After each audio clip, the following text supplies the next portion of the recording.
I'm Deepa S. Panikar here inside my house. Okay, this is my house. നിങ്ങൾക്ക് കാണാം, ഇതാണ് എൻ്റെ വീട്. ഇത് ഓലകെട്ടിയമ്പലമാണ്, Mavelikkara Olakettiyambalam PO post office Olakettiyambalam 690510 ആണ് പിൻ നമ്പർ. ഇത് എൻ്റെ പേരിലുള്ളതാണ്. എൻ്റെ ഷെയറാണിത്, വേറെ ആരുടെയൊന്നുമല്ല. ഇതെൻ്റെ ഷെയറാണ് ഇത്. പിന്നെ ഞാനിതിൻ്റെ ബാക്കിൽ എൻ്റെ അമ്മയും ഞാനും കൂടെ വാങ്ങിച്ച വസ്തുക്കളുണ്ട്. അതും എനിക്കായിട്ട് തന്നിട്ടുള്ളതാണ്. പിന്നെ ജസ്റ്റ് അമ്മയ്ക്ക് കാലശേഷം വെച്ചിട്ടുണ്ടെന്നേ ഉള്ളൂ. എൻ്റെ പേരിൽ എഴുതി വെച്ചിരിക്കുന്നതാണ്. കാലശേഷം പറഞ്ഞിട്ടുണ്ടെന്നേ ഉള്ളൂ. അല്ലാതെ എൻ്റെ അമ്മയ്ക്ക് അത് കഴിഞ്ഞാൽ എൻ്റെ പേരിൽ എഴുതി വെച്ചതാണ് കാലശേഷം, വേറെ ആർക്കുമല്ല. ഇത് എൻ്റെ എനിക്കുള്ള ഷെയറാണ്, എൻ്റെ ഷെയറാണ്. മറ്റവൾക്ക് പ്രീത എസ് പണിക്കർ എന്ന് പറയുന്ന ഭയങ്കര കള്ളിയാണ്. അവൾ പല പല കള്ളത്തരങ്ങളും കാണിക്കാനായിട്ട് ഇങ്ങനെ ഒരുങ്ങി ഇറങ്ങി നടക്കുക. അവൾക്ക് ഉള്ള ഷെയർ കൊടുത്തിട്ടുണ്ട്. അത് കഴിഞ്ഞിട്ടുള്ള സെറ്റിൽമെൻറ്റ് ഡീഡിൽ കൂടെ കിട്ടിയതാണിത്. അപ്പം ഇത് 9 സെൻറ്റ് എൻ്റെ അച്ഛൻ്റെ ഷെയറാണ്. ഇതിൻ്റെ ബാക്കിൽ എൻ്റെ അമ്മ വാങ്ങിച്ച 10ഉം അതിൻ്റെ പുറകിൽ ഞാൻ വാങ്ങിച്ച 7 സെൻറ്റ് സ്ഥലമുണ്ട്. അപ്പം ഇത് 9 സെൻറ്റ് എൻ്റെ അച്ഛൻ്റെ ഷെയർ. ഇതിൻ്റെ ബാക്കിൽ ഇത് തെക്ക് വടക്ക് കിടക്കുകയും അത് ഞങ്ങൾ പിന്നെ വാങ്ങിച്ചത് കിഴക്ക് പടിഞ്ഞാറുമാണ് 17 സെൻറ്റ്. അമ്മ വാങ്ങിച്ച 10 സെൻറ്റും ഞാൻ വാങ്ങിച്ച 7 സെൻറ്റും ഉണ്ട്. അപ്പോൾ ഇതൊന്നും ഞങ്ങൾക്ക് ആർക്കും വിൽക്കാനല്ല, മനസ്സിലായില്ലേ? ഇങ്ങനെ കുറേ എണ്ണം അങ്ങ് നടക്കുക. ഒരു തുമ്പി എന്ന് പറയുന്ന പോലെ ഇങ്ങനെ വന്നിട്ട് ഇങ്ങനെ എന്തോ ചിലപ്പം മോന്തൊക്കെ കണ്ടാൽ ഇങ്ങനെ ഇരിക്കത്തില്ല. അവളിങ്ങനെ അങ്ങ് നടക്കുക, ഇരിക്കത്തൊന്നും ഇല്ല. ഇവള് വലിയ നമ്പർ 1 കള്ളി. എന്തുവാന്ന് അറിയത്തില്ല, ഒരു ഫോണും പിടിച്ച് ഇങ്ങനെ അങ്ങ് നടപ്പാ. പിന്നെ നമ്മളായിട്ട് ആൾമാറാട്ടം നടത്തുമോ ഈ ശ്രീലതയെന്നും പറയുന്നവളിങ്ങനെ സുബ്രഹ്മണ്യൻ്റെ വീട്ടിലോട്ട് പോവുക, എന്നിട്ട് ആൾമാറാട്ടം നടത്തുക. ഭയങ്കര ഇതാണ്. അപ്പം ഇവിടെ നമ്മൾ സുബ്രഹ്മണ്യൻ്റെ വീട്ടിലെങ്ങും പോകത്തേ ഇല്ല, അവൻ്റെ വീട്ടിലെങ്ങും നമ്മൾ പോകത്തേ ഇല്ല. അവനുമായിട്ട് ഭയങ്കര ഇതാണ്. അവൻ ദിവസവും നമ്മളെ ചീത്ത വിളിക്കുന്നതെല്ലാം നമ്മൾ അപ്ലോഡ് ചെയ്യുന്നുണ്ട്. അവനുമായിട്ട് യാതൊരുവിധ കണക്ഷൻസും നമുക്കില്ല. അപ്പം ഇങ്ങനെ കഥകളുണ്ടാക്കലാണ് ഇവന്മാരുടെ പരിപാടി. നമ്മുടെ വസ്തുവും വകയും തട്ടിയെടുക്കാൻ നോക്കുക. അങ്ങനെ പല പല വേലകളാണ്, മനസ്സിലായില്ലേ? അപ്പോൾ എൻ്റെ അമ്മ ഇന്നലെ പറയുന്നത് നമ്മൾ അപ്ലോഡ് ചെയ്തിട്ടുണ്ട്. ഇതെൻ്റെ ഷെയറാണ്, അല്ലാതെ വേറെ ആരുടെയല്ല. അതിൽ കാലശേഷം വെച്ചിട്ടുണ്ടെന്നേ ഉള്ളൂ. അല്ലാതെ എഴുതി കൊടുക്കാനും പറിക്കാനും ഒന്നും ഉള്ള ഒരു അവകാശം അവർക്കില്ല, മനസ്സിലായോ?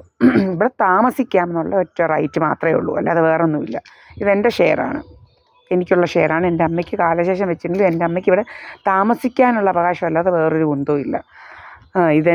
പിന്നെ പ്രീത എസ് പണിക്കറിന് ഇവിടെ സെൻറ്റ് വെച്ച് നോക്കാനാണ് അവർക്ക് കൂടുതൽ കൊടുത്തിരിക്കുന്നത്. അവിടെ പന്തളത്ത് കുളനാടാന്ന് പറയുന്ന, കുളനാടയ്ക്ക് അടുത്താണ് ഉളനാട്ടിൽ 1 ഏക്കർ ഏകദേശം 65 സെൻറ്റ് കൂടുതൽ സ്ഥലം കൊടുത്തിട്ടുണ്ട് അവർക്ക്. എനിക്കിവിടെ 14 സെൻറ്റ് ഞാൻ വാങ്ങിച്ചതാണ്. അപ്പോൾ വേറൊരിടത്തൊരു 17 ഉണ്ടായിരുന്നു. അപ്പോൾ അതും കൂടെ 17 എന്ന് പറഞ്ഞാൽ 14 ഉള്ളൂ വളർന്നു വന്നപ്പം.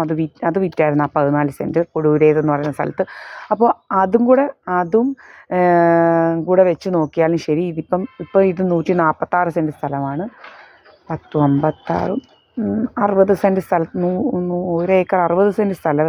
അതിൽ 7 14 എൻ്റെതാണ്, മനസ്സിലല്ലേ? അപ്പം ഈ 146 സെൻറ്റ് സ്ഥലമേ ഇവൾക്ക് 165 സെൻറ്റ് സ്ഥലം കൊടുത്തപ്പോൾ എനിക്ക് 146 അതിൽ കൂടുതൽ സെൻറ്റ് സ്ഥലം എനിക്ക് കിട്ടിയിട്ടില്ല, മനസ്സിലായോ? എൻ്റെതാണ് 7 14 സെൻറ്റ് ഞാൻ വാങ്ങിച്ചതല്ലാതെ എനിക്ക് ഇത് തന്നൊന്നുമല്ല. അപ്പം എങ്ങനെ അതിനകത്ത് കൂട്ടാൻ പറ്റത്തില്ല. അങ്ങനെ നോക്കുമ്പോഴും 146 സെൻറ്റ് സ്ഥലമേ എനിക്ക് തന്നിട്ടുള്ളൂ.